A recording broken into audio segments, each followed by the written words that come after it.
Hello and welcome to the Bearded Gamers Podcast, Episode 9. I am your commentator, Dan the King Lawler, and I'm joined by Brent and Dan Curtis.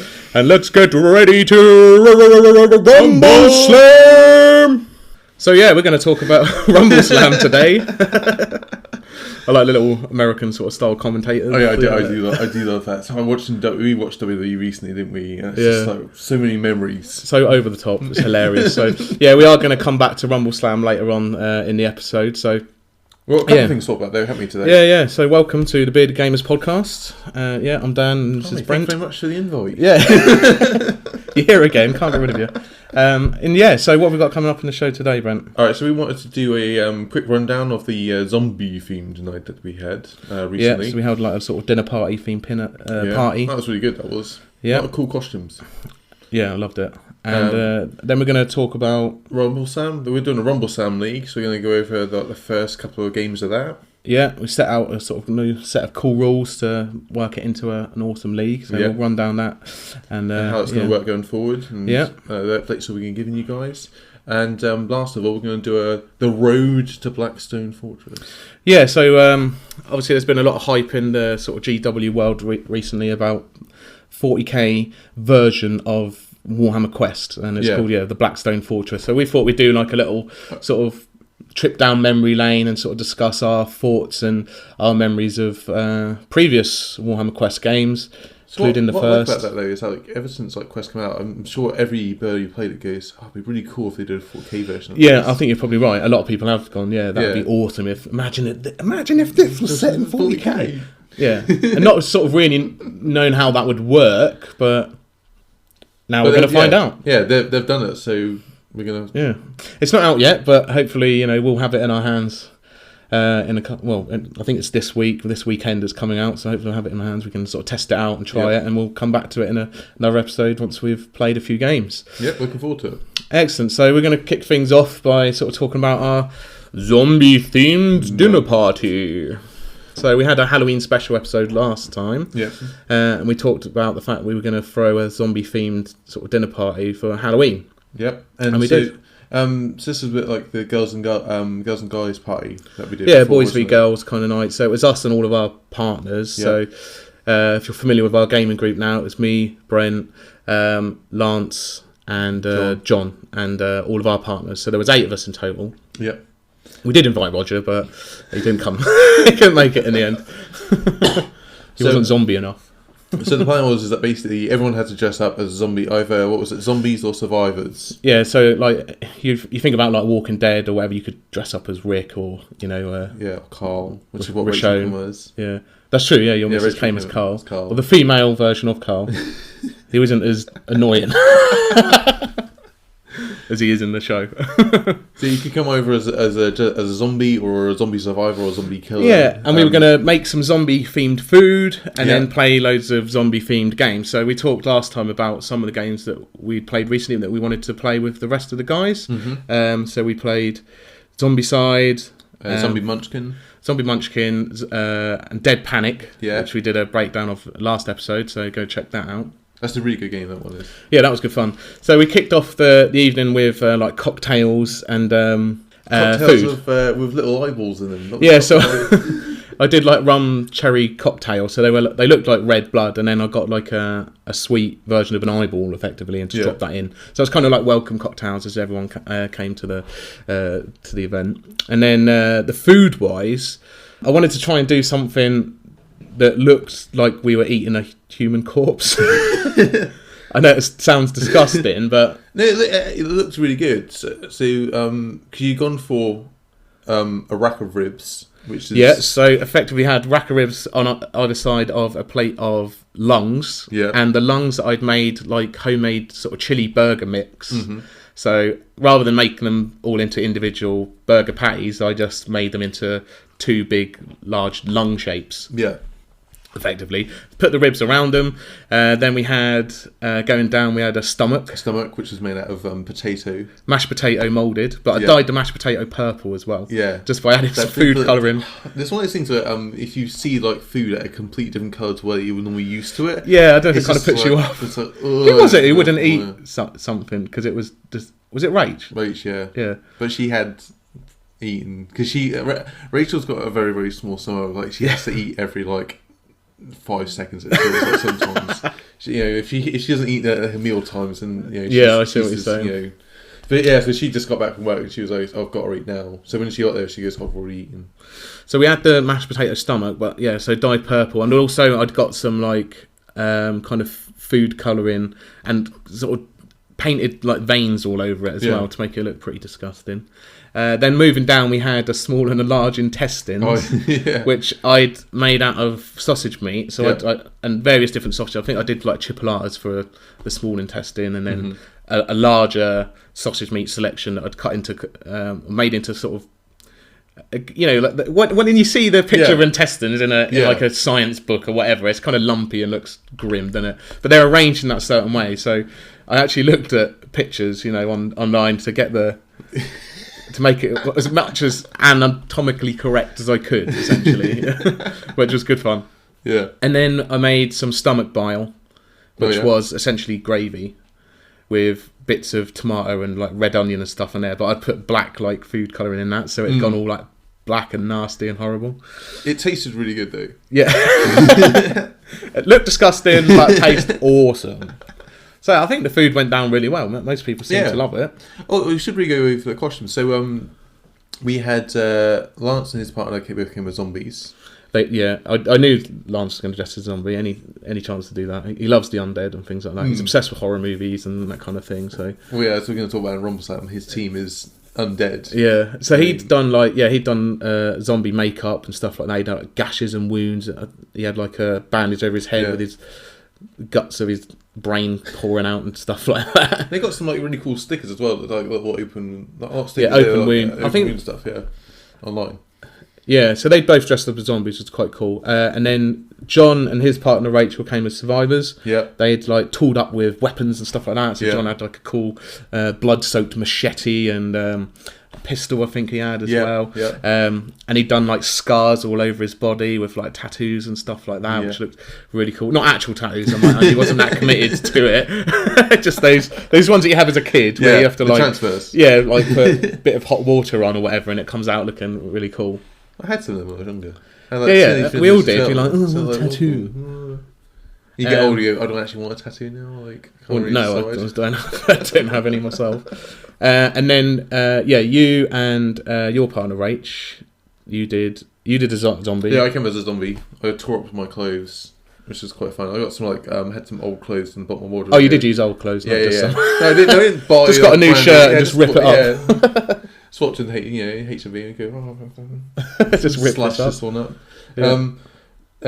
So I tore off my clothes up and got some fake blood. Did you have a wound as well on your head that was actually like an eyeball? Yeah. So it looked like you had a third eyeball coming out of your head. Yeah. So Tesco's is selling this pack of zombie makeup. They had one which was a wound, but it looked like an eyeball coming out of your head. And it's well, maybe you were supposed to put it over your eye, so it looked like your eye was. No. On the actual pack, it had it there, and I said to Rachel, "That's where I'm going to put it because that's what it says to put." When you say there, this is an audio. Oh, sorry. Format. They're not going to know where there is. You mean on the top of your head? Is what I meant. Yeah. The picture said on the top of his head. On my forehead, and they said, "Put it there." I was like, "All right, I'll go with it." Had to follow the instructions. I was just maybe it's a bone fragment, but then it makes no sense being on your head. No, it looked like an eyeball though. It looked really weird. I couldn't stop staring at your weird third eye for most of the night. And then Rach came as Carl, and we said so. She had the signature hat. Yeah. Which obviously is a lucky item in the Walking Dead miniatures game, which is cool.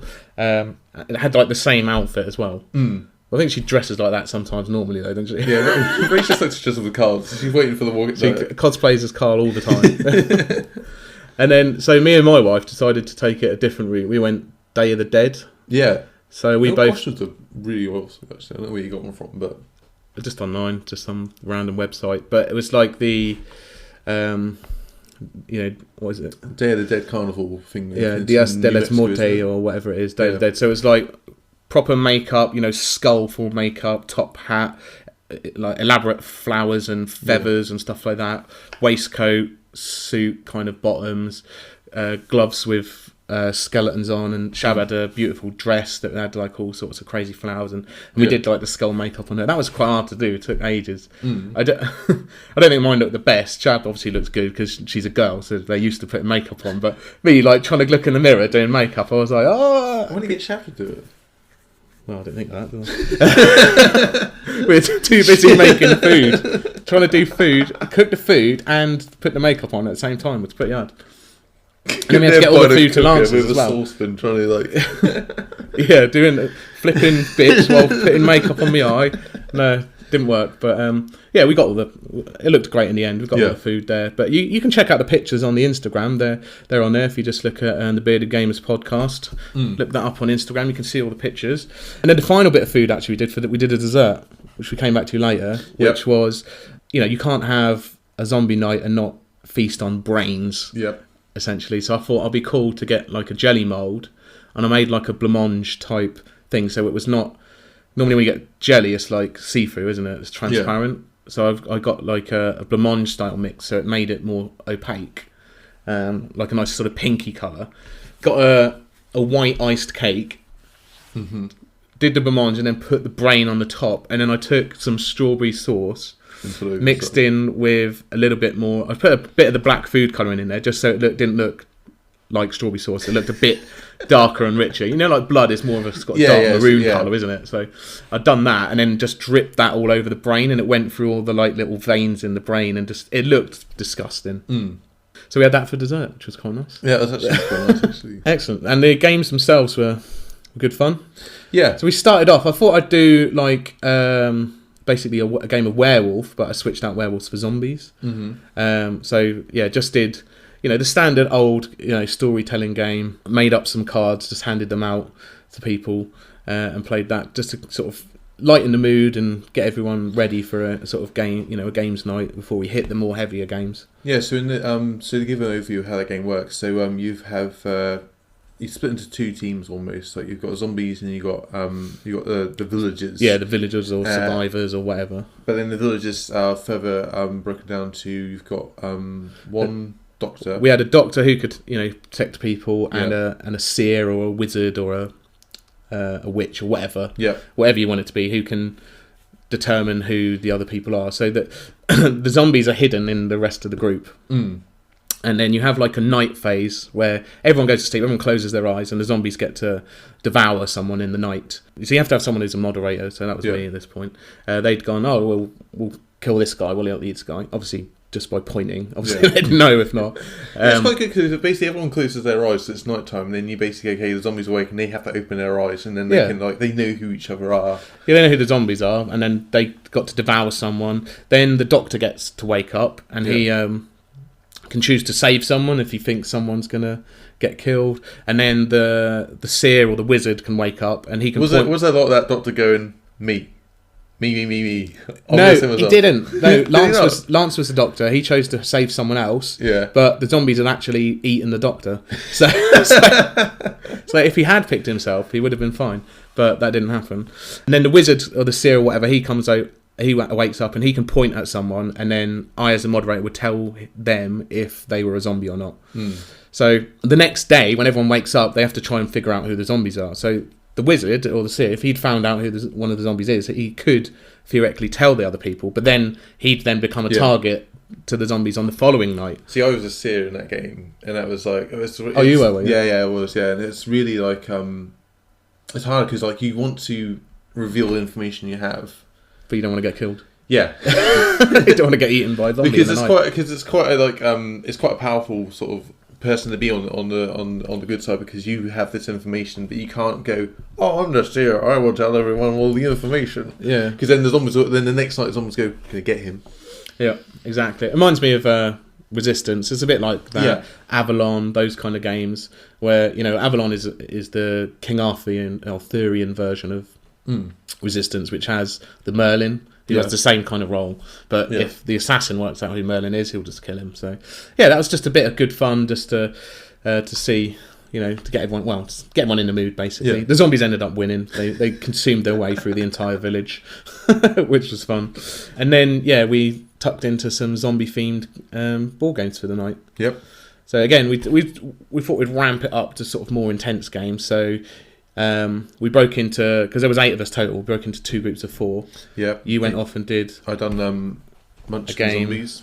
Yeah, I done Munchkin Zombies. So it's your standard Munchkin game, but it's sort of zombie themed. Yeah.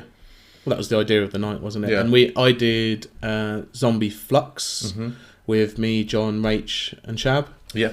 Both good fun games. We talked about them in. I do like Munchkin. It is one of those games that's hard. It's one of those ones where I think that for new players, it's a bit hard one to teach necessarily, because it is. I think with Munchkin, it's one of those ones that's sold more on the theme of like, hey, look at these like crazy cards, rather than on the actual game itself. If you understand what I mean?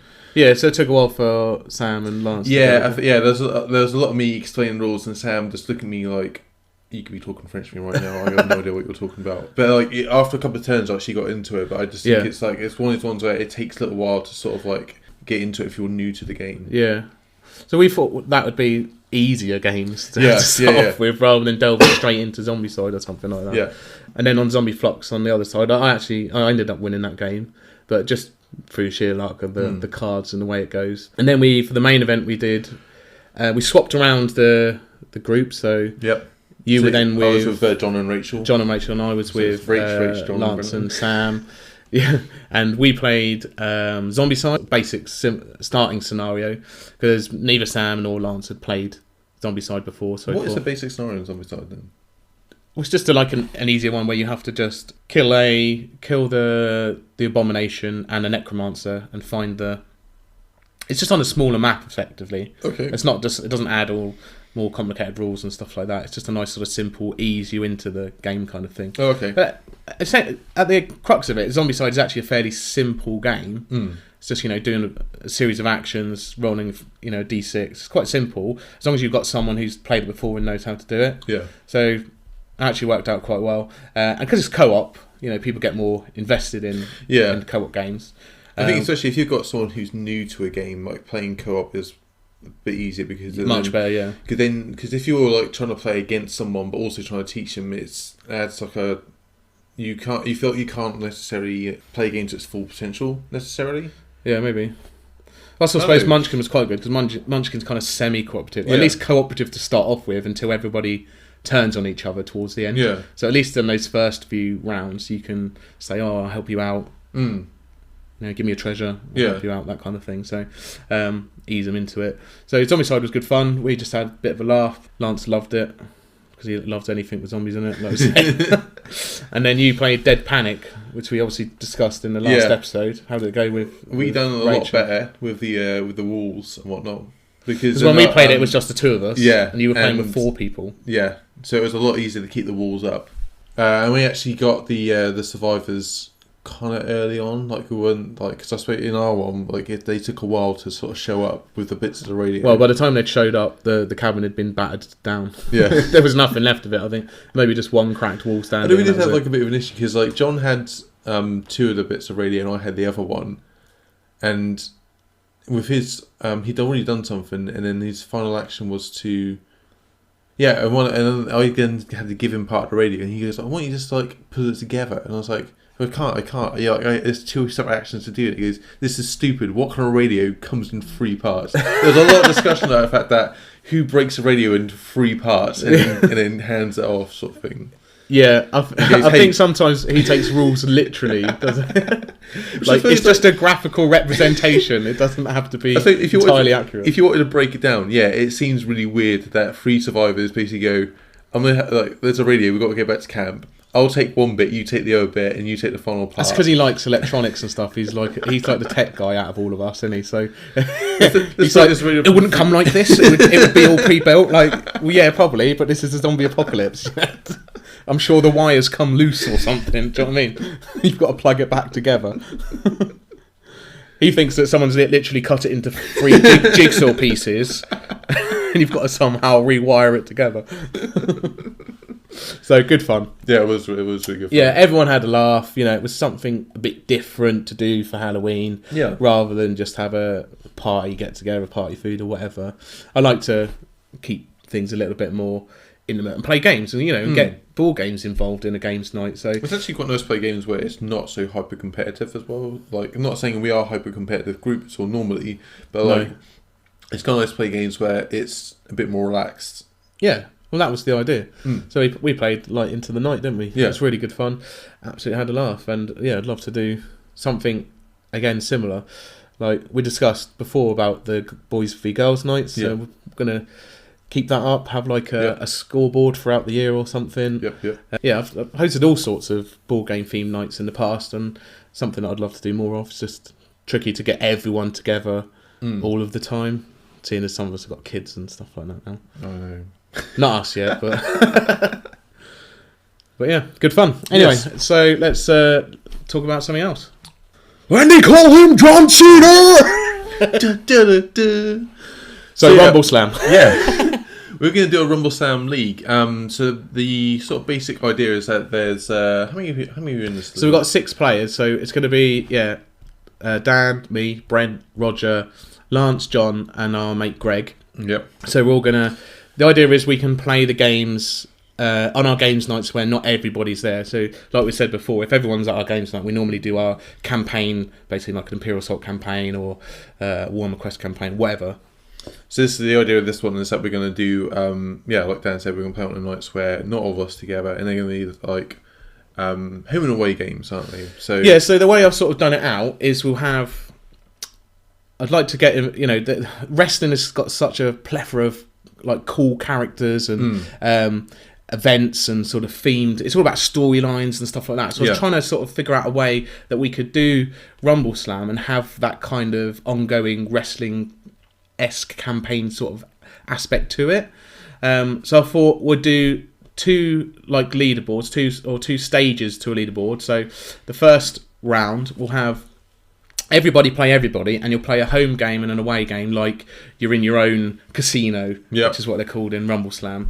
And we've got all of the different casinos represented by all of our different players, which is kind of cool as well. So we can do like the themed mats and stuff, different ones. And the idea was... We've got nearly all the theme maps, haven't we? I think we've nearly got them all, yeah. The idea was that if you were playing a home game, obviously you got your home crowd behind you, so you'd get to re-roll crowd-pleasing dice when you need to. And so we'd do that. Everyone would play everyone once, and you'd get awarded points based on your wins. So you'd get 3 points for a win, 2 for a draw, 1 for a draw, whatever. And then tally up the points at the end. So then the people at the end of that who were on the lowest points would get to then do like a challenge round where they could challenge one of the other players to any type of game they wanted. And there's obviously loads of cool expansions for Rumbleslam. You've got like the Back Alley Brawl, the refs and stuff like that. And we've come up with a few extra things like barbed wire matches, cage matches, table and chairs. So we've just done some basic rules to do those kind of things. They're sort of based loosely off what they've already sort of produced, so it's not like we've made up like complete wacky rules or anything. But we've had a little go with them as well, haven't we? So like I've picked up some model scenery for which was from Terrain Crate that we mentioned a while back, which is dungeon scenery, but it had a bunch of like wooden table and chairs and stuff like that. So I'm like, well, that's perfect. I'll put them on some. Basically, we can use those as table and chairs matches, so you can smash people through. Hit them on the back of the head with a chair and that kind of thing. So those challenge matches would be like double points. So it's a way of the the guys who are sort of training behind to maybe get a bit more points. Yeah. And then once everyone's challenged everyone at that round, we'll then move on to the second part of the league, which will be everyone playing everyone again, home and away. But this time we'll increase the dosh value. So then you'll start introducing some superstars into the mix. Or even tag teams or whatnot. Tag teams, that kind of thing. Yeah.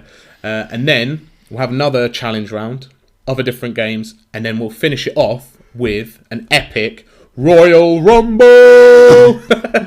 And that way, what we do is everyone's points that they've earned so far, every 1 point will equal 100,000 dosh. And then your total points you spend on whatever wrestlers you want from your casino. And then obviously the more points you've earned throughout the league, the more wrestlers you've got in the Royal Rumble, effectively. Mm-hmm. So you've got more chance of surviving to the end. Yeah. If you get And then we're going to do a draft on the actual day to yeah, decide and we'll do a random draft. Whoever's got work will randomly determine, and then every activation or every round, a new wrestler will enter the ring at like a random point on the map. One will just roll for one side and then randomly determine where they come, and go from there, and then just sort of see what happens. Really. I think that's going to be really good fun. Really good. And what I like about that though as well is that it means that in the run up, it isn't a case of like those style of games. Is on the run up to the final match. Like if you are trailing behind, you've still got a chance of winning. Yeah, well, that's what I try to achieve. Like if you've not got many points, you've still got a chance of winning the Royal Rumble. You just got to maybe play it a little bit safer. Sometimes, like when you play these like leagues, say like we've done Warhammer leagues in the past, haven't we? Where you're sometimes you feel like you're basically fighting for last place. Yeah. It's almost like... Yeah. I think more time suffered from that a bit. Yeah. Someone got ahead too far. Same with Necromunda. If you got really good stuff straight away, you got more... Or if you had a bad game as well, so if you lost guys, then you were a bit in the back seat. Yeah. But at least in this, like, people aren't dying. You're not losing permanent true. Stats. Yeah, but I was thinking of introducing, like... after the first league, you could nominate like a star player, like nominate one of your characters, and they get like a stat boost or something. Yeah. They become like your star player for your team or something. Loads of cool stuff like that. We could just introduce to it. So we had our recent games night and we kicked it off. We thought we'd do a couple of practice games just to get back into the rules because we haven't played it in a while. We haven't played it in a while. Not quite ages, but we haven't played it in a while. Not since the first episode, I don't think. Yeah, that's true actually. Yeah, because we've done the Back Alley Brawl episode. Yeah. So the idea is to have just a quick little go of the rules just to refresh ourselves. Actually, do you want to talk about these little games then, or not the starter games, but the main, once we'd had those little starter games, we thought we'd do. Our first foray into the actual... our first real matches of part of it. So I've got a whiteboard in the games room, and I've made like a chart, so all the information is on there, so we can see that we've got quite a lot of games to get through. So we did. Roger was playing as Kaiser's Palace Casino, and he had the Runic Thunder, which is dwarves, and they've got like a giant mechanical iron golem thing. Yeah, that's really annoying. Yeah, I had a practice game against him, and that thing absolutely wrecked me. I'm playing the Forest Soul Casino, which and my team is called the Cold Bloods, and they're essentially a bunch of lizard men. Yeah, pretty cool. Got a big, huge like Brontosaurus type character, and they all got massive sharp claws, cause bleeding and stuff like that. Yeah, I don't like bleeding. Yeah, I don't like bleeding at all. What I just said in the practice game is, I don't like bleeding. Bleeding's like the worst. Yeah, that's why I like everyone. Every team has got its own kind of little thing. Like, theirs is like the kind of the ability to do bleeding. You've got that. The dwarves have got no lightweight characters. They're all like hefty dwarves, which is. And they got a load of wounds. They got so much stamina. And the golem is hard to take out. And there's a mechanic who can repair it. So like, even if you do get it down, it's like he's just like. I'll just fix this up. Yeah. Well, there's actually a really good way of taking it out. I'll talk about it in my game, but there's a fantastic way of taking it out. Oh, yeah, that's true. That is very true. I might have had something to do with that. Then we had Lancers playing the Cryptborn Nightmares from the Rolling Bones Casino, which are basically undead. They got a zombie, a mummy, two skeletons, one of which is a human skeleton, one of which is an orc skeleton. Yep. The models are awesome. And he's got a massive werewolf, which jumps around all over the place, which was really annoying in my game. My favourite model from that group, though, is the skeleton with his arms pointing up. He's like pointing up in the air and he's wearing a mankini. Yeah, he's just like love and life. Just imagine a skeleton of Borat wearing the mankini, and that is essentially what that model is. Love and life. He's just in the ring. He's like, check out my mankini. And then I'm playing the Twisted Shadows, which are like a dark elf / demon-esque sort of group. Yeah, you've got like your big guy is like a Medusa character who shoots lasers out of her face. Oh, so good. And you've got annoying elves and little demons that teleport all over the place. Yeah. They are, and they've got some pretty cool combos, which I found in the first game. My first game, we done a practice game first, and that was the idea behind it. I managed to get a lot of cool combos off, which just, they were just sort of deadly. Didn't work so well in the second game, but did it not? Oh no, because we knew about it at that point. We were like, well, that's combo's gay. Let's kill those. Yeah. So the practice games were quite good fun. Then for our actual first league games, Roger and Lance chose to do their home games. Yeah. Which obviously gave them the crowd pleaser rerolls. Mm-hmm. In my game, didn't change it up that much. No. But made him get a couple of crowd pleasers off, but then he didn't actually manage to use them to that much extent. So the one guy that Lance's team, the Critball Nightmares, that love using a lot is the werewolf, and his crowd pleaser is he gets to jump onto a turnbuckle. Okay. What you should also cover what sponsors you went with as well. It's true. Oh well, that came up in your game, so we'll come to the sponsorships in a minute. Yeah. So my game, he was bouncing all over the place, but he couldn't roll when he was actually doing his turnbuckle moves. He just couldn't roll what he needed to roll. Okay. So he was just bouncing off my. Because he did go after my big guy. Yeah. But his attack stats are pretty nasty, the werewolf, if he just does basic attacks. But he didn't manage to pull off any of his turnbuckle moves till right to the end. Okay. And all of our game was going on in like one corner, with the werewolf just bouncing backwards and forwards to the opposite corner, doing his turnbuckle. All of my lizardmen were all like compact together, but all of his guys were compact there as well. So I was trying to do... My big guy has the ability to roar. Okay. It's like 2 action points, and everybody within... any enemy within 2 squares has to make a defense roll of 3+, otherwise they get like a stunned kind of thing. They lose 1 action and 1 movement. Okay. Whenever he had to roll the defense rolls, though, he rolled super high, so my roars weren't doing much. The werewolf was jumping off, not really doing much, until he decided to go after one of the little guys and just completely squashed him, threw him out straight away. So it got to a point in our game where we were down. It was just big guys left and like one other guy. Okay. And it was... We'd both got the same amount of people out of the ring, so it came off to like the very last activation on the last round to try and throw the other character out. Both of which were on 0 stamina, knocked down on the floor. So you have to roll the cheer dice to see if they wake up in the first place. So like, if my guy wakes up, he can pick your guy out, your guy up and throw him out. So my guy had woken up and then failed the roll to pick up the other guy. I was like, what the hell? Like, he's unconscious. He's on the floor, just picking the damn up and throw him out of the ring. Completely failed the roll. Just blank. I was like, no. So then his skeleton then got up and attempted to do the same thing. Yeah. He'd knocked my guy down and tried to pick him up as well. Yeah. And again, failed. Couldn't pick him up. Ran out of actions to throw him out. So it ended up like a draw. Literally just my little skink and his little skeleton just going scrapping at each other, trying to throw each other out the ring. Yeah, ended up in a draw, but we did the total amount of money that was left in, so the dosh for your characters that were left in the ring, and he had like way more than me because he had more expensive characters left. I had just little guys left, so we chalked up the win to the Critball Nightmares in the end. So 3 points for Lance, hits the top of the leaderboard. How did your game go? Not very well. Not very well at all. So, but there was that crux moment where it could have turned for you. Well, it did. Like, so, I decided to run my guys forward. I was going to go right. I'm going to go after Rog. I'm going to see what happens. I've never played Dwarfs before. What's the worst that can happen? Well, you lose. That's the worst. Well, I had to. So I used my. One of my characters has got her crowd pleaser. Is that she can basically every time the opponent's defending against any of my attacks, I can just remove any of their non-copper dice. Yeah, so their defense stats become really bad. Which against dwarfs is really quite helpful because their defense stats are actually quite good. They're dwarfs, so it makes sense. And so I did her first, and then ran my Medusa up and tried to laser one of Roger's, completely fails. And that was kind of the end of the Medusa, because then the Golem ran up and just pounded on her. I love its move is called the choo-choo. Choo-choo. Choo-choo! So yeah, it's a rope attack. It can like bounce off the ropes and like it just smash into you. Like kind of caning across from the ropes and just smacked your Medusa in the chops.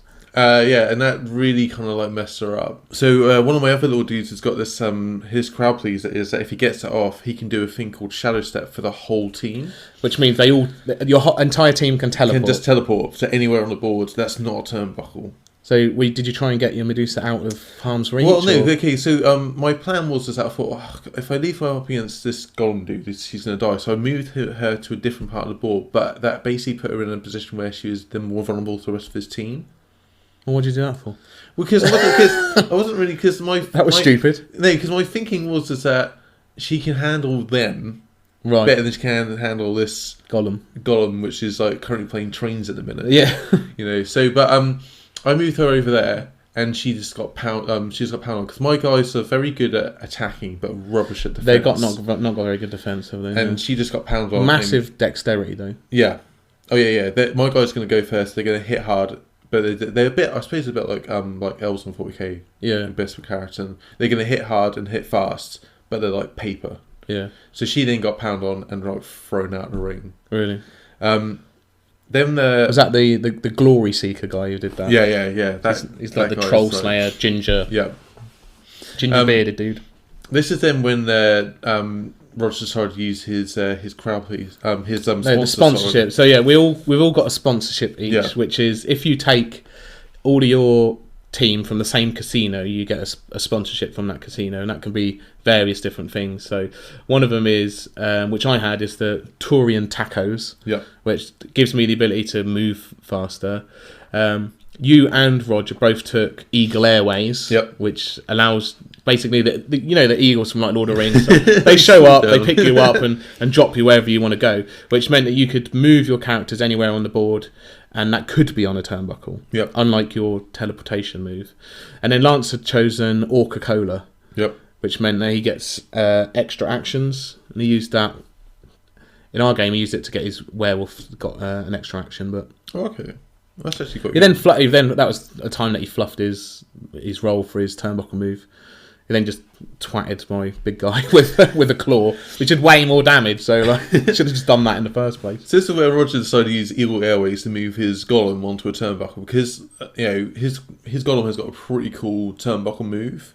But the thing is that he didn't get activation off. And Roger had turned to me. So we were playing the games on the same table because I'm like I've played Rumbleslam a lot. He'd ask me, "Oh, should I do that? What should I do?" I was like, "You should definitely put your golem up on the turnbuckle. That's what can go wrong." Yeah, you've got most big guys in most teams. They've not got enough actions to be able to climb the turnbuckle and do their turnbuckle move in the same activation. Yeah. So to be able to do that and be able to move his golem up there and do a turnbuckle move, because a lot of your guys were near the turnbuckle as well, weren't they? So I was like, if he's got the next activation, he goes next, then he's laughing.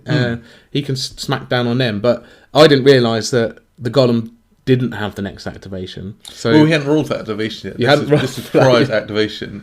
So I thought, you'll be fine as long as he goes next. But I didn't actually say that because I was engrossed in my game. So I was like, you should definitely put him up there. So in swoops the golem and gets deposited on the turnbuckle. And my Dark Elf turns around and goes, right, let's have it. Well, because you won the dexterity roll. I won the dexterity roll and ran up and just hit him in the face a couple of times, and he toppled. Yeah, and I was still playing Lance at this point, and all I just heard from the other side was, "Fuck's sake! Never listening to Dan again." So yeah, that was. If you take damage whilst you're on the turnbuckle, basically you have to test to see if you fall off and fall out of the ring. And the golem is obviously this massive, huge, hulking steam engine thing, and its dexterity is really bad. Not very good at all. Although he did pass one roll, he did, but then you were like, I'll just attack him again. Yeah, you're like, well, then he's failed. So he fell out of the ring, and Roger was not happy. Yeah. So what happened after that? So after that, it was both big guys out of the ring. Both big guys out of the ring, and it's so the dwarf team. It's a bunch of they're all middleweight. Yeah, and they're quite tough. And a couple of them have got the sturdy rule, which means that the maximum damage they can take from a single hit is 3. Well, my guys aren't heavy hits, so they're not going to do a lot of damage when they hit you. I know, but if you've got something like, because obviously it's really good to knock someone down. If you knock someone down, their defense becomes 0. Yeah. And then that's normally a good way of reducing someone's stamina, is by somehow knocking them down and then just pounding on them with normal attacks, and because their defense is 0 and you're rolling your straight dice, you have the chance to do what's called beatdowns, which can do additional damage. Sometimes 5, 6, 7, 8 damage in a single hit if you're lucky. But because they have that special rule, that it kind of makes them immune to beatdowns somewhat. Okay, doesn't it? Yeah. Well, it's pretty good. The thing that I found it quite challenging in the past with my little dudes. They have one of them has a really cool turnbuckle move where he does like 3 damage, and he can then teleport that dude he hits to another part of the board, which is quite helpful. Because my guys are very good at swarming someone, right? And so he's very good at then basically kicking someone away and teleporting them away.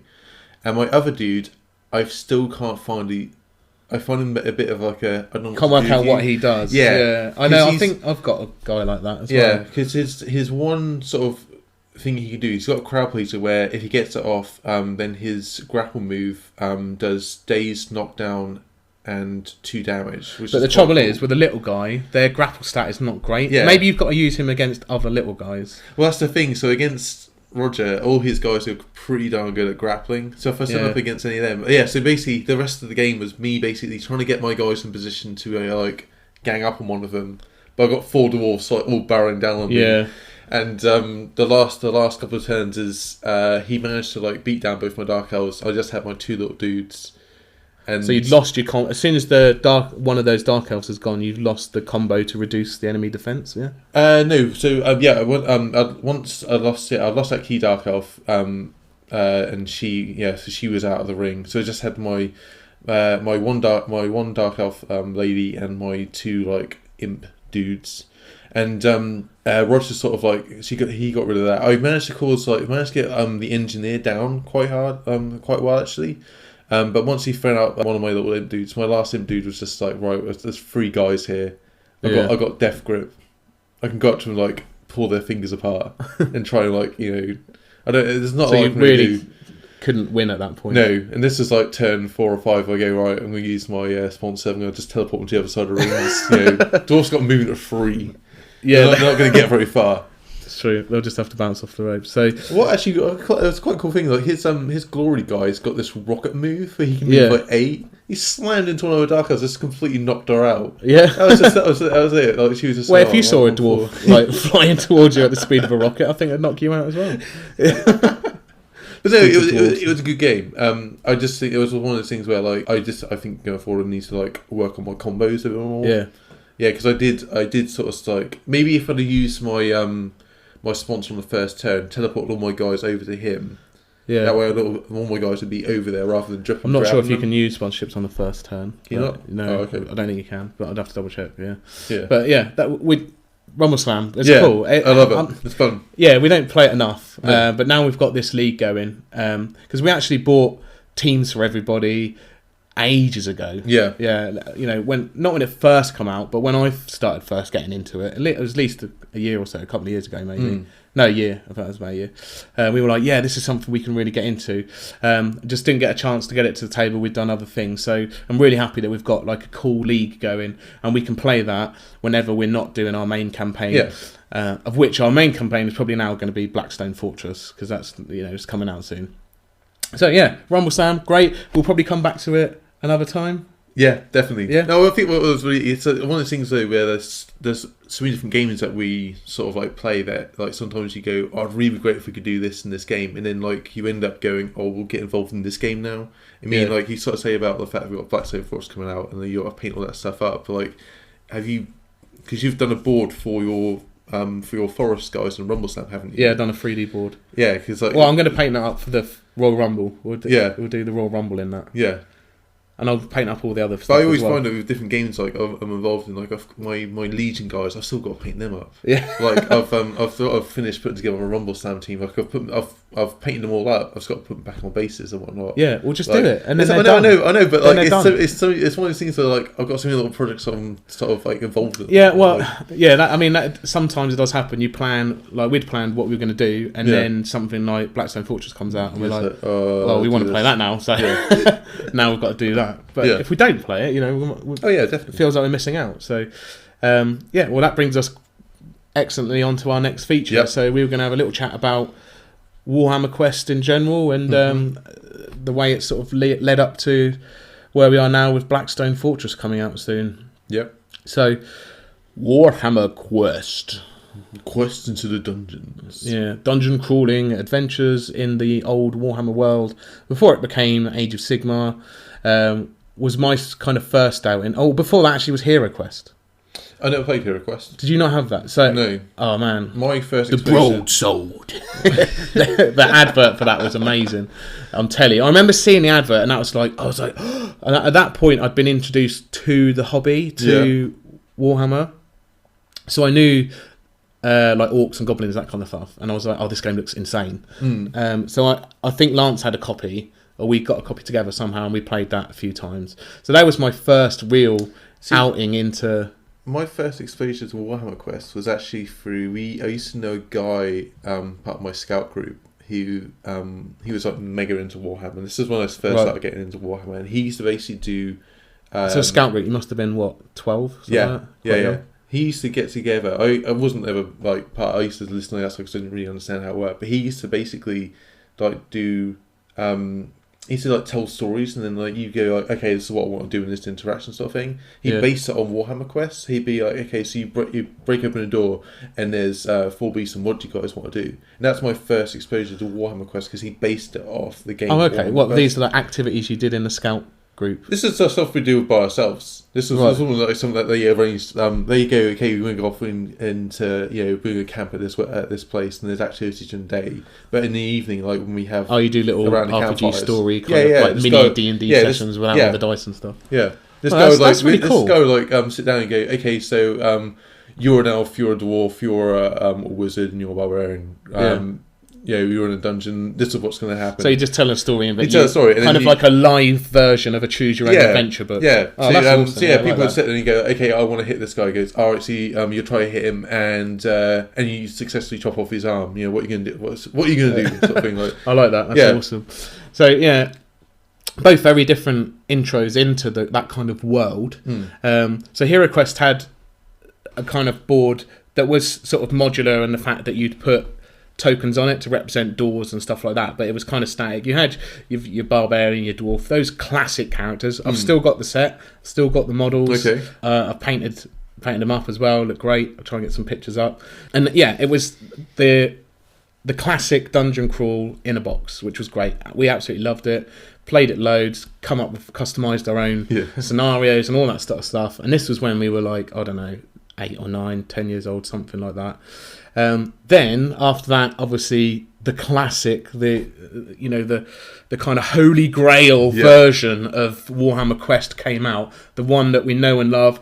I have a Facebook group dedicated to Warhammer Quest because I love it that much, and we have played a lot of it in the past. And absolutely loved it. But when it first came out, I think it was 1995. So I was 10.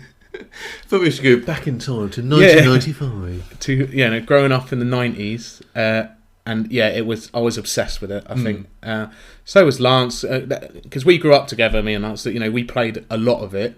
It wasn't until then, sort of later on, where we'd met each other. We knew Roger, we knew John, and that sort of stuff, that we started going back to it.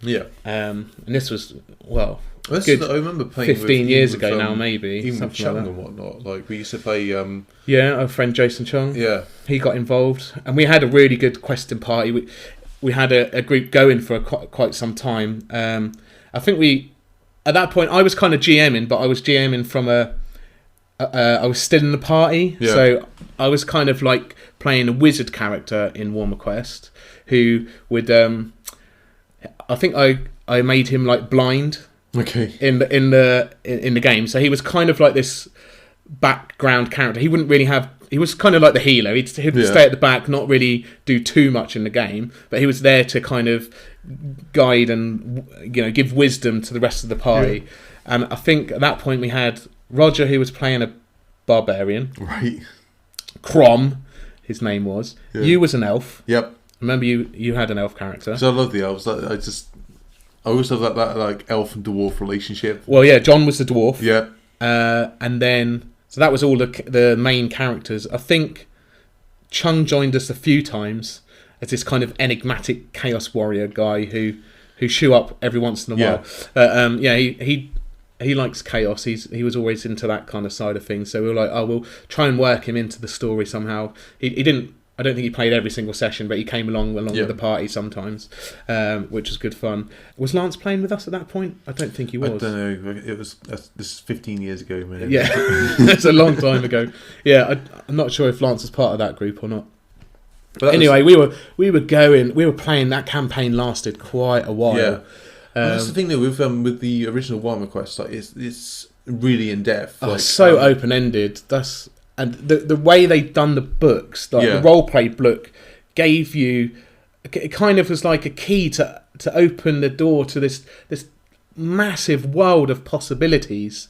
Well, no, it's crazy because from what I remember, like there was because you do the dungeon crawl, but there's a whole like adventure back to the town. Yeah, that's what I liked about it. It was all connected. Yeah. So you'd travel around the world map. Yeah. We'd have like the map scrawled out on the board. We'd mark where we were going. We'd go back to the town, visit the towns, buy new equipment, training.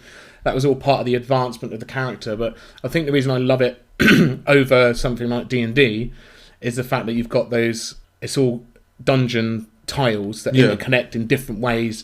You've got those random events. Like I remember, I'm sure we had one session where we'd gone into one dungeon, we'd found a secret entrance to whole nother dungeon, which then went, and we were playing for like 8 or 9 hours, like the whole day.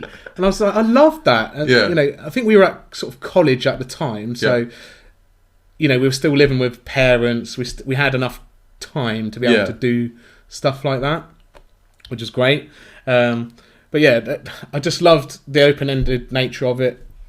Creating the dungeons, like I draw maps. I've still got like maps. Maps that I drew when I was really younger of like dungeons that I designed using the tiles and stuff like that, which interconnect with like these plastic doors.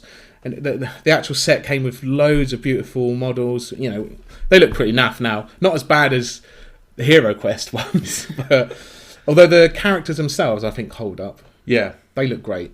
I love them, and they're just classic now. They've got such a nostalgic kind of feel to them. I like the doorways as well. The doorways with like the skull with the horns above them. It's such like brings back memories. Yeah, I'd love to get back into it again, and I think we will at some point start another campaign. But I just want to tell the story of the way that party ended. You talk about the bridge. So I've always had this thing because the roleplay book had like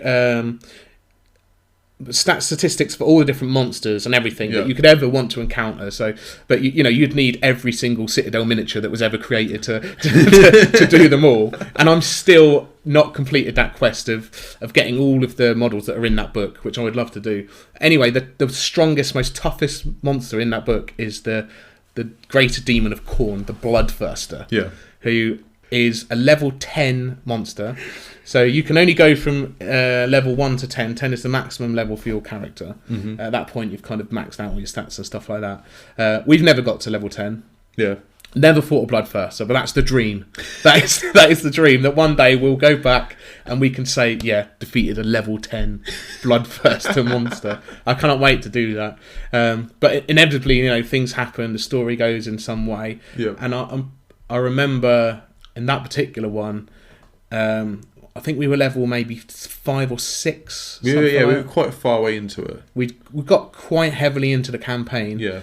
And the bane of all Warhammer Quest characters is, of course, the Fire Chasm, which is one of the objective rooms that you have to get to, which has a huge lava.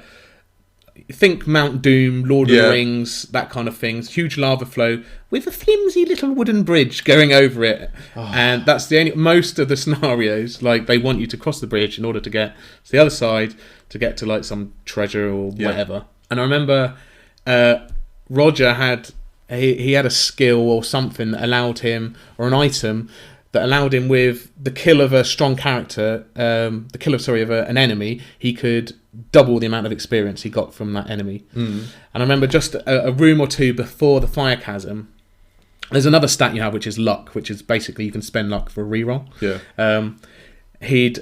There was some huge beast, I think it was like a Chaos Lord on a Juggernaut or something like that we were fighting. Some epic character. And Roger, as he is, he's kind of like this. He just wants to go for the glory of the kill. He's like, my character, he is a barbarian, like in real life. He is this kind of fumbling, muscly guy. And he was like, I want this kill, and he's like, yes. And he tried to get the kill. He like missed his last hit to land the final blow, and he was like, right, I'm going to use my last bit of luck. Well, there's also this thing with Warhammer Quest where because you don't get the experience unless you're the person that kills the thing. Yeah, so most people house rules that you share the experience out, but he never wanted to do that. So there's always this thing of like, you go this big beast, you go, and you know that you can't quite do it by yourself. Yeah. But if someone goes first, if you go next, you know you can take it out something. There's always the moment of like, let someone else do most of the damage, then I'll come in and steal the kill. At this point, I think Roger had done nearly all of the damage. It's just that he wanted to get that final blow to be able to use the ability to get double experience, which would have gave him loads. So he probably could have leveled up twice. I don't know. Anyway, he had to use his last bit of luck to re-roll the miss. Yeah. And lo and behold, he did it. He was super happy. He was like, yes, I've slayed this giant Chaos Lord on a Juggernaut, and, I'm the king of the castle, whatever. And then we got through to the Fire Chasm. Yeah. And that's where you have to go over the rope bridge over this lava flow. And I imagine, because experience in it is actually gold, so you get gold for killing monsters. Yes. So I imagine at this point he's like, use this magic item. He doubled the amount of gold that he's got from this creature. He's now carrying, he's got a Santa pack worth of gold on his back, and he's trying to go across this flimsy wooden bridge to get across this lava flow. And you have to roll a series of dice to see what happens as you go over the chasm. And what happened? Fell in. Died. Incinerated. Yeah. So then it was, have you got any luck so you can re-roll that dice? Oh, no, you haven't. Oh, that's a shame. So Crom died through greed. And then Ben Johnny's little dwarf had a little go and completely fluffed it. I think you fell in as well. Yeah, I did. That was one annoying. So I think Chung was the first person to come over as this Chaos Warrior in this massive suit of armour, and he's like, yeah, bridge is fine. Just walk straight over. I was a wizard, so I just used a levitation spell and just levitated myself over there, but I didn't have enough power, I don't think, to do it for everybody. No. So I just did myself. I bet you did, though. I bet you did. I bet you would have stood there. He's got across, and Barbarian goes, you're an idiot. I think I went after. At this point, I flew across using my levitation, laughing at Roger's burning corpse. And then my elf went and completely fluffed a roll. And I think you had luck left. You used it and then failed it again. Still failed it. And I had a pretty. I think it was a 1 in 3 chance of failing as well. So from my memory, at that point, it was like we were halfway to a total party kill. Yeah. So we were like, looks like this is the end, guys. 3 out of the 5 characters Chaos that were on this adventure go off into memory. Yeah, have died. So yeah, I always remember that story because it was one of those big events of playing Warhammer Quest that I'll always remember. Yeah. We've had other parties who have suffered similar fates. I think that was just one of the ones where it's like. That's what I love about wargaming though, and about Warhammer Quest is the stories. I mean, that happened 15 years ago. Yeah. I still remember the time where that barbarian and the elf just rolling that dice fell in lava, and it's just like, ooh, geez. So yeah, there's so much support and love out there for Warhammer Quest. So I really urge anyone to check it out. I mean, the only problem with it is it's such an old game. It's not in print anymore. It's very hard to get hold of a complete copy. Yeah. But if you go onto the Warhammer Quest Facebook page that I created, you will find a plethora of support documents. You can get most of the cards, the rule books and stuff are on there. So if you can get hold of the tiles and a few bits, or even print them out yourself, you could put together the game and have a laugh with it. It's amazing, and we will definitely go back to it and start another campaign at some point. It'd be really nice to return to that as well, because there was so just to jump ahead a little bit, they've re-released Warhammer Quest in Silver Tower and whatnot, and it is a really good game, but there's certain aspects, nothing compares to the original. There's certain aspects of certain detail. I mean, on the way back, you'd journey out to your dungeon. On the way back, there would be a chart you'd roll on to say your this amount of days, you're X amount of days away from your location. what happens, and there'd be like clear skies, everything's fine, but you could have like thunderstorms, you could have like things attack you. I mean, like, there's even a role where basically you just don't make it back, you just go on to your next dungeon. Yeah, like you have the chance. There's so much cool stuff that happened in that. It's, the role play book is full of charts and things to do, and loads of people have added to it as well. There's online. There's like you've got your basic characters, and they release additional characters. Because I think the Chaos God dude wasn't actually in the original box. Was they've done loads of expansions and stuff because it's been out so long. So it's got such a great fan base that people have done loads of like fan created content. Well, there's one which was an orc character, and we played that at some point, didn't we? Yeah, we did. Yeah, because I found the orc character online, and I slightly changed him. And didn't he have like a little snotling that could pick locks or something, or squeeze under doors? So I had like I had the orc character, and I had like this little character who could go out. But I sort of thematicked him so that he would be he's like he could never help the dwarf ever. Like he just has such a dislike for dwarfs. That if dwarf's in trouble, my orc will not help him. That's playing it thematically. That's playing to the stories of your characters. And that's why we loved it so much, is the story aspect of it. So a couple of years back, they teased us with the return of Warhammer Quest, which is from GW with Silver Tower. Yeah, so Silver Tower. At this point, so the whole Age of Sigmar thing had happened. Yeah. So the old Warhammer world in which the original Warhammer Quest was set no longer existed. So there was a lot of speculation as to what this Warhammer Quest would actually be, whether it would be set in the old world or whether it be something entirely new. I think a lot of people were hoping for the original brought out again. I think that's what everyone hoped. They wanted is basically them to go. I think there's a lot of people online who just want them to go. Just get the old sculpts and just redo it, update them, and the same rules. I mean, that would be awesome, but I mean, you can essentially do that anyway. At the moment, anyway, just by buying new updated models. I was hesitant as well as excited about this coming out, but I also, as I thought about it, I didn't want the holy grail that we love of Warhammer Quest. I didn't want a replacement for it. I'm like that is perfect as I remember it. I want something new and different and exciting, but still sort of builds off the world that was created in the original Warhammer Quest. It's also back to one of those things where, like, as gaming's moved on, there's been like D&D games as they used to be aren't.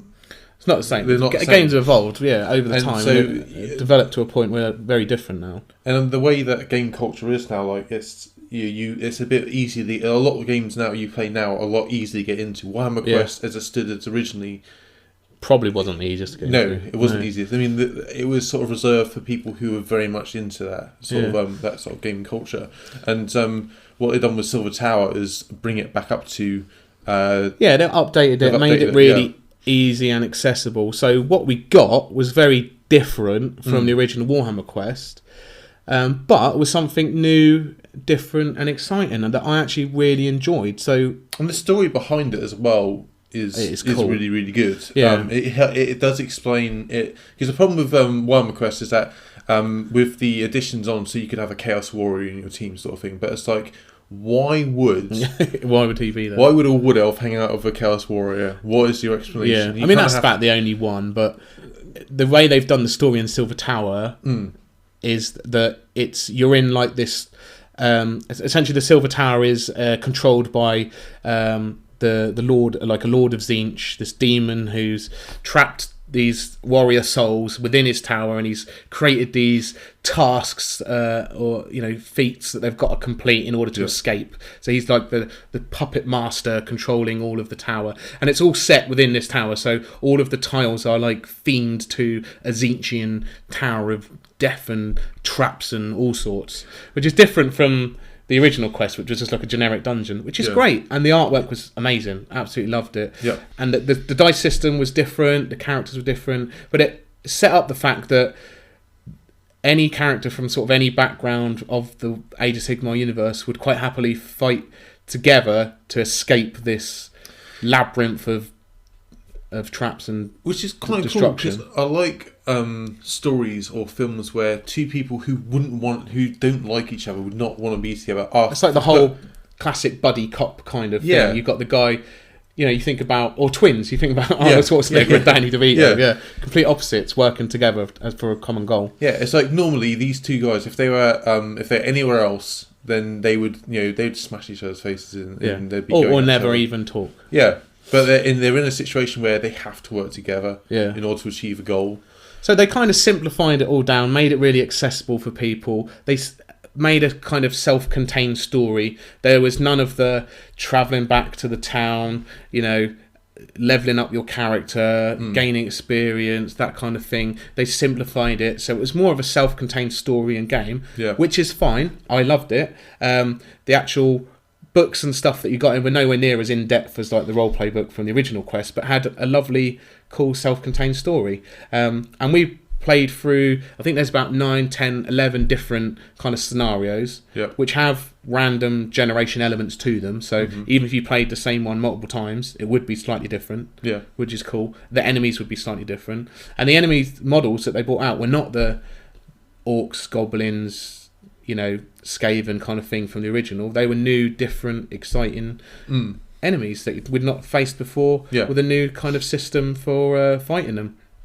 And that's fine. And we had a good laugh playing it. Yeah. No, it's been quite good actually. And then they since released an expansion for it, didn't they? Well, they brought out Warhammer Quest Shadows over Hammerhal. So this I felt was a bit disappointing because I think what happened is with Silver Tower, everyone was expecting it to be the original Quest, and it wasn't. It was something completely different that we've just talked about. A lot of people, I think, kicked off or maybe complained online that they wanted something more akin to the original. Okay. So then they tried to do that with Warhammer Quest Shadows over Hammerhal, which had its own self-contained story, but added the dungeon master aspect to it, and added the ability to travel back to town, level up, gain experience, essentially do encounters that weren't in a dungeon sort of thing. Yeah. But kind of meshed that with the rules that they'd established in Silver Tower. Okay, yeah. Which worked to a certain extent, but it just, for me anyway, it just wasn't. It was trying to be something it wasn't. It was still good fun to play through, but it just didn't have that kind of world building, like story aspect that the original Quest does. So it kind of failed on that point. And the other thing that I felt was a bit disappointing about it is it wasn't new models, it was existing kits that they've kind of put together. Some of the characters were from the Silver Tower that they just put in. So it felt more, like you're saying, like an expansion to that, rather than it did its own standalone game. And that's fine. But so was it actually intended as a standalone game then, or was it intended? So I was under the impression that it was supposed to be. Yeah, I mean, it is. You can have it as a standalone game. You don't need anything from the Silver Tower in order to play it. Right. But they do enhance one another. So you could take any of the characters created from Shadows of the Hammerhell, put them in Silver Tower, and vice versa, and that's fine. Yeah. But if I was to choose over the two, Silver Tower for me was much better, self-contained. The only thing about it was, the story was its own story. So once you've played through it, you're not necessarily going to go back to it straight away. Yeah. But I'd played it multiple times with multiple different groups and had different experiences each time, and had a lot of fun every time. So I could quite comfortably see myself going back to it again in a few years' time maybe, and playing through it again. I think it's one of those hard things though. They can't go back and redo Warhammer quests in the way. It's like the same way that you have with any sort of nostalgic things. It's like people will always have their memories of that game. Are you never going to recapture that for them? So I think that's wise for them to do what they did and go, well, we're going to redo Warhammer Quest, but we're going to do it. We're going to update it. We're going to change it. Yeah, well, I think the only one that has actually managed to do that is Necromunda. Okay, yeah. The new Necromunda actually has everything that I remember from the original and expands on it and makes it better. Okay. And does it in a way with new updated models, new cool stuff. Yeah, they might have done it in a different way. It's not like a self-contained box as much as like the original was. Yeah. But I think that maybe has captured the essence of the original and done it in a new and exciting way. Do you want the York bring back? It's Gork and Walker. I played lots of Gork and Walker. And Did you play that with you? You didn't play it with me. No, I used to play it back when I was when I used to play at home. I used to. Your brothers. Well, no, my brothers. I used to we set up a gaming group. Right. Called the Crypt because we played in a crypt. Really? It's awesome. Yeah, Beccles. So this is the town you live in. Well, the town I grew up in was. They had they have a, what they call an undercroft, which is like amongst the gravestones. That's cool. I'd love to. It was like play original quest in like a candlelit crypt. It was we pretty good because you can hire that whole out. Can you? Yeah. Does it look like a dungeon down there? It's cold. It's so cold. So you need a heater. I had like parties in there. I was just like, this is cold, man. You need bodies in that room. Yeah, and that's taking the theme to the next level. I'd love to do that. Maybe we'll try and organise that. But anyway, Gork and Walker is that one of those games where I remember playing and thinking I want to go back and play this game again. If they can well, they kind of have tried to do something similar with the Speed Freaks box that came out, but it's not going to be the same. Yeah. Anyway, so that kind of brings us up towards the end of the show now, and getting excited for the new Warhammer quest, which is Blackstone Fortress, which, as we know, is set in the 40k universe. So, it seems kind of weird that they would slap on the Warhammer quest kind of logo and kind Do of. you not think that they're trying to basically like Warhammer Quest them as a brand, and it's like they're going right Warhammer Quest. This is Warhammer Quest 40k. Yeah, it could have just been Blackstone Fortress, and I think it probably still would have done just as well. But yeah, I suppose so. But like to call it Warhammer Quest Blackstone Fortress kind of like says like well, they're trying to get all the people who play Warhammer Quest. They want them to then play this, and not it just be 40k fans who play it, which is fine because it certainly did hook me. I love 40k anyway, but now because it's got Warhammer Quest on it and it's kind of a dungeon crawling thing, it's going to be perfect for our group. We all love 40k. Yeah. We all love the universe. We all love Warhammer Quest. So it seems like the perfect marriage.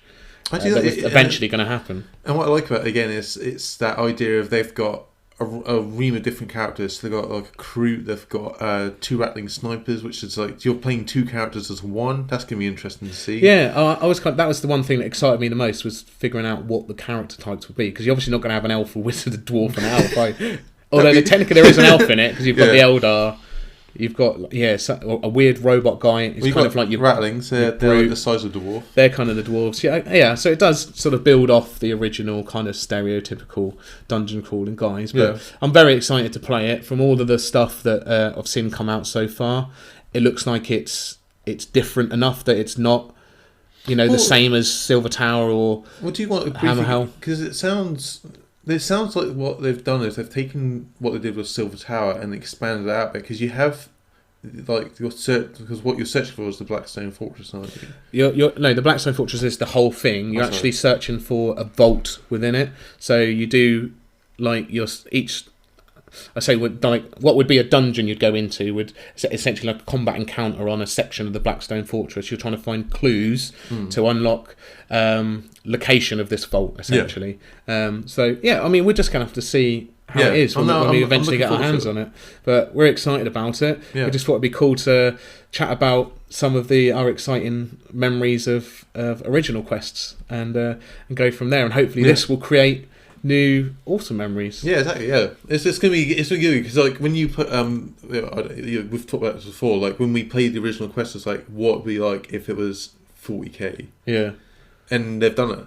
Yeah, admittedly, it's been it's a different version of Warhammer Quest, because I think they are heavily basing it off the Silver Tower set of rules. But I think from what I've seen so far, it looks great, and I think we'll have a good fun. So we'll definitely come back and talk about it once we've got it in our hands. And see what we think of it and give it more of a review. Yes, definitely. Anyway, we've gone well over our time this time, Brent. So I think we're going to have to wrap it up, bring us to the end of the show. So where can they find us? So you can find us on Instagram at the Bearded Gamers Podcast, with underscores in it. Yeah, we're on Twitter and Facebook. Yeah, so just search for us on Facebook. You can find out information about the latest episodes, stuff like that, and we're all on your favourite podcast platforms. I think they're struggling to find ones we're not on at the minute. Actually. Yeah. Anyway, guys, that's good to chat, and join us next time for more board game ramblings. Definitely, and looking forward to it. Yeah. See you later. See ya. Bye. Bye.